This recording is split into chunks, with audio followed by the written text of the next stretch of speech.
Elementary school students in Northeast DC get a nice surprise this morning. Talk about an inspiration for a future career. Victor Glover Jr. is a former U.S. Navy captain and a NASA astronaut. In fact, Victor is the first African-American astronaut to live long-term aboard the International Space Station, which he returned from May of last year, Kristen. That's right. Victor is in Northeast DC this morning at Langdon Elementary School, where he will be sharing lessons learned on his career journey in space. But first, he's joining us here live on Great Day Washington. Victor, so great to have you. Welcome.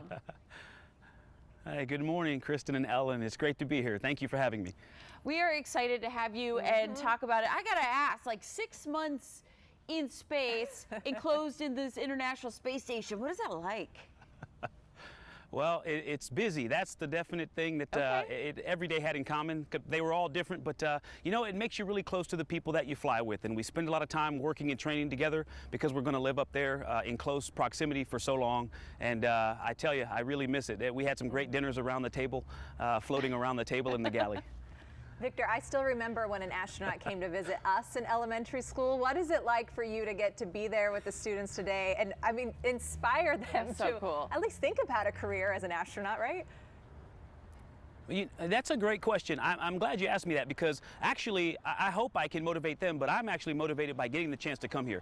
I look at this as a mission. This is the mission field. I am here to find and start to equip my replacement. I hope one of these kids takes my job in 20 years, and that's really my goal. So I'm here focused. I've got a purpose, and hopefully something I say along the way is exciting and motivating to them, but I am definitely here to find my replacement. I love it. That's awesome. Well, and correct me if I'm wrong, but you were a legislative fellow in the U.S. Senate when you were selected for this. Did you always want to be an astronaut? Was this like your career path?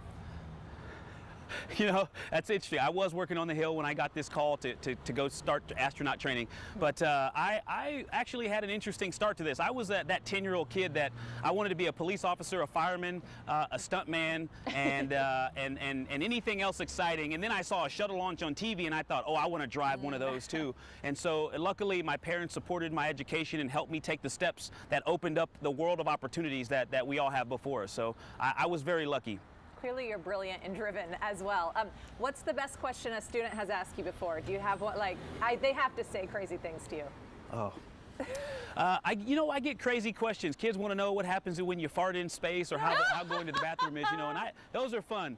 Those are fun, but hope I can say that on TV. But listen, the question I think that has really stuck with me, I love it when they ask me, especially when a young person says, what would you say to younger you? That is a question that has made me really think. I mean, I sit at home and look at my daughters and think about that question, and I'll share the answer with you if you want, but that's a great question. Yes, we want to hear that answer. Yeah. What would you say to your younger you, Victor? So the answer is that it's going to be okay. You know, I had a lot of uncertainty as a kid. I was the first person to graduate from college, and so I didn't know it was going to be okay. So if I saw the younger me, I would say it's going to be okay. Yeah. But in thinking about that question more, I realized one of the reasons I worked so hard when I was younger is because I didn't know that it was going to be okay. And so now I tell young people, it's going to be okay for you because you're going to work so hard. And I think both pieces of that, knowing it's going to be okay, but it's going to be okay because you have all the tools to work hard and make it happen. Such great advice. So inspiring. I know the students are going to get so much from you today, Victor. Thank you for taking some time with us today. Thank you. It was a pleasure, and have a great weekend.